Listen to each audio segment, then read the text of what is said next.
গাঁয়ের মাটির রাস্তার পাশে এক চাষি, নাম তার বিপিন কাকা, প্রতিদিন সকালে জমিতে যায় লাঙল কাঁধে নিয়ে। একদিন ভোরবেলা অন্ধকার ভাঙছে ভাঙছে হঠাৎ আকাশ কেঁপে উঠল। একটা বিশাল আলো নেমে এলো তার জমির ঠিক মাঝখানে। বিপিন কাকা ভয় পেয়ে পাশের কাদায় পড়ে গেল। কিছুক্ষণ পর ধোঁয়ার ভেতর থেকে বের হলো চকচকে এক গোলাকৃতির কিছু। এটা ইউএফও। ইউএফও থেকে তিনটে ছোট্ট গোলগাল সবুজ রঙের এলিয়েন নামলো। তাদের চোখ বড় বড়, মাথায় টিকটিকির মতো শিং। বিপিন কাকা গলা চড়িয়ে বলল, ওই তোরা কে?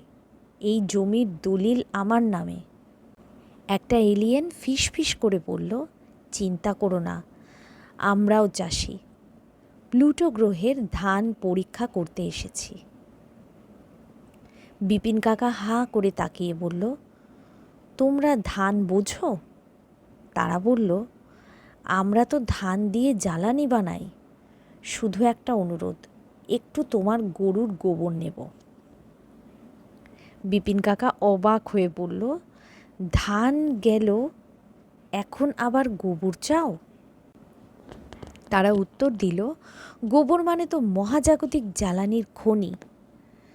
শেষে বিপিন কাকা এক বালতি গোবর দিয়ে বলল, এবার এসো কিন্তু। এরপর বালতি ভর্তি গোবর নিয়ে ভিনগ্রহীরা ইউএফও করে ভিন গ্রহের দেশে রওনা দিল।